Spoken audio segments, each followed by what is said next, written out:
اسبوع جديد من دوريات الكوره الاوروبيه، وفي الدوري الانجليزي ايرلينج هالاند بيسجل 7 هاتريك له مع مانشستر سيتي، وده اللي خلى جراديولا بعد الماتش يقول ان احنا خلاص لازم نعتبره زي ميسي ورونالدو، ولكن بصراحه ارقامه بتقول انه احسن منهم. ومحمد صلاح مع ليفربول والاول مره بيسجل في اول ماتشين ليهم من الموسم. ارسنال بيقضي على البعبع بتاعهم من السنه اللي فاتت اللي خسروا منه مرتين بالرغم ان كانوا احسن. السنه دي بيكسبوا وهم مش احسن. في الدوري الاسباني بقى بصراحه كده كام واحد كان متوقع ان ريال مدريد يروح يشتري كيليان امبابي، وفي الاخر اندريك يجيب جون للفريق قبله.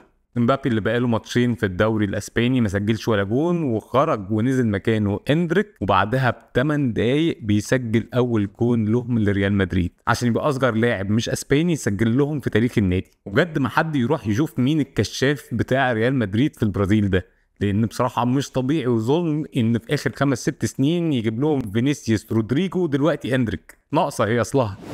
قدام مانشستر سيتي ابسويتش عملوا غلطه كبيره جدا، وهي ان وانت فريق صغير كده لو ناوي تسجل في مانشستر سيتي بلاش تجيب الجون بدري، لان بعد ما ابسويتش جابوا الجون الاول في الماتش ب50 ثانيه بس، مانشستر سيتي قاموا مسجلين 3 اجوان في ال 193 ثانيه اللي بعدهم، ومخلصين الماتش بدري.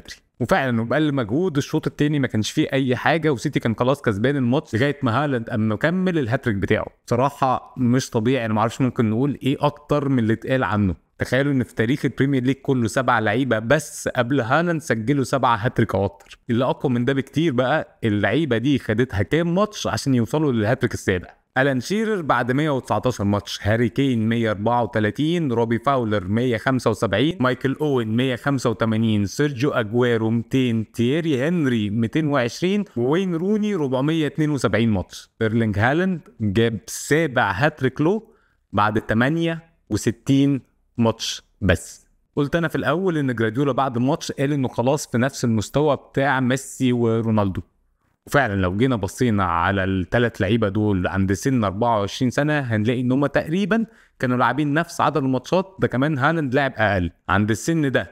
ميسي كان مسجل 197 جون، رونالدو 132، هالاند مسجل 260 جون. مش طبيعي. ما تجيش تقول لي لا ما هالاند كان بيلعب في الدوري النمسا ودوري المانيا، يعني دوريات اسهل من اللي ميسي في دوري اسبانيا ورونالدو في الدوري الانجليزي كانوا بيلعبوا فيها في السن ده. هقول لك لا، لان هالاند جه الدوري الانجليزي وخلاه شكله دوري فلاحين. وبص، هو هالاند مش ممتع ولا حريف زي ميسي ورونالدو اكيد، وعمره ما هيبقى متهيألي بقيمتهم، ولكن من ناحيه الارقام وارقام اجوانه متهيألي هيبقى سهل عليه جدا يعدي كل ارقامهم القياسيه حتى لو ما قعدش يلعب لغايه ما يبقى عنده 40 سنه. ليفربول بقى كسبوا تاني ماتش لهم في الدوري على التوالي مع ارني سلوت المدير الفني الجديد. انا عارف ان الفرقه دي هي فرقه يورجن كلوب، ولكن في اختلاف كده مع المدير الفني الجديد. الماتشين دول ليفربول كسبوهم بكلين شيت ما دخلش فيهم ولا جون. في اخر الموسم اللي فات كلوب برضو عمل 2 كلين شيت، ولكن في اخر 17 ماتش له مع الفرقه. لسه بدري طبعا على ان احنا نقول ارني سلوت هينجح ولا لا مع ليفربول، ولعبوا بصراحه ماتشين سهلين جدا في الدوري، ولكن واضح جدا اختلاف طريقه ارني سلوت من يورجن كلوب. في الوقت اللي ليفربول في اخر كام سنه طريقته في اللعب كانت معتمده على عشوائيه كده، ارني سلوت شكله بيفضل الهدوء والاستحواذ. في ماتشهم قدام برينتفورد ليفربول عملوا 602 تمريره بنسبه نجاح 92%، ودي اكبر نسبه نجاح في تاريخ ليفربول من موسم 2003-2004 لما بدأوا اصلا يحسبوا الموضوع ده. تاني حاجه بقى بتورينا اختلاف سلوت من كلوب هو طريقه استخدامه لترينت الكسندر ارنولد، اللي انا قلت على سلوت قبل كده عايز اشوف ازاي بيحل المشكله دي. لتاني ماتش على التوالي اهو سلوت بيلعب ارنولد كاساسي وبيستغل مميزاته اللي هي في التمرير، في الرفع، في نقل الملعب من الدفاع للهجوم، ولكن اول ما بيبتدي يبقى خلاص كسبان الماتش وعايز يقفل بيشيله وينزل برادلي عشان ياخد منه التأمين الدفاعي. الحاجة دي في الماتش ده واضح انها زعلت ترينت وشكلها هتبقى مشكلة في المستقبل، ولكن هي بصراحة في مصلحة الفريق. محمد صلاح كده لعب في الانفيلد 128 ماتش، في ال 128 ماتش دول كان له يد في 128 جول. اسطورة بجد يعني. نروح بقى الارسنال اللي كسب اقوى ماتش في الموسم لحد دلوقتي، ما هو الماتش الوحيد اللي بين فرقتين في دوري الابطال. ارسنال كسب استون فيلا، الفرقه الوحيده اللي فشل انه ياخد منها حتى نقطه واحده بس الموسم اللي فات. الغريب ان في الماتشين دول السنه اللي فاتت ارسنال كان الفريق الاحسن، زي ما الصور دي اللي بتوضح حجم الخطوره على مدار ال 90 دقيقه. في الماتش ده بقى ارسنال كان تقريبا في نفس المستوى بتاع استون فيلا، ولكن المره دي عرفوا يكسبوا الماتش، بالذات بعد ما الحارس ديفيد رايا عمل واحده من احسن التصديات اللي هنشوفها الموسم ده. طبعا وكالعاده بوكايو ساكا كان له يد في الجونين اللي ارسنال جابهم، والمكسب ده بوكايو ساكا بقى رابع لاعب بس في تاريخ الدوري يكسب 100 ماتش مع فرقته قبل ما يتم 23 سنه. الثلاثه اللي قبله كان سيس فابريجاس، وين روني، وفيل فودن. مش شله وحشه خالص تبقى في وسطهم. لاعب تاني بقى عايز اتكلم عنه في ارسنال وهو لياندرو تروسارد. في وسط كل الصفقات الكبيره والناجحه اللي ارسنال عملوها في اخر كام سنه، ممكن جدا تبقى صفقه تروسارد دي على 22 مليون تبقى من اقوى الصفقات اللي عملوها. لاعب بجد مهم جدا جدا سواء بيبدا او احتياط، وزي ما شفنا الماتش ده اول لمسه له كانت الجون الاول في الماتش. ومتهيألي كده ان لو حد راح سأل ارتيتا لو ارسنال بيلعب في نهائي دوري الابطال وفي الدقيقه 90 والماتش تعادل والفرقه جالها فرصه تكسب الماتش، تحب الفرصه دي تروح لمين؟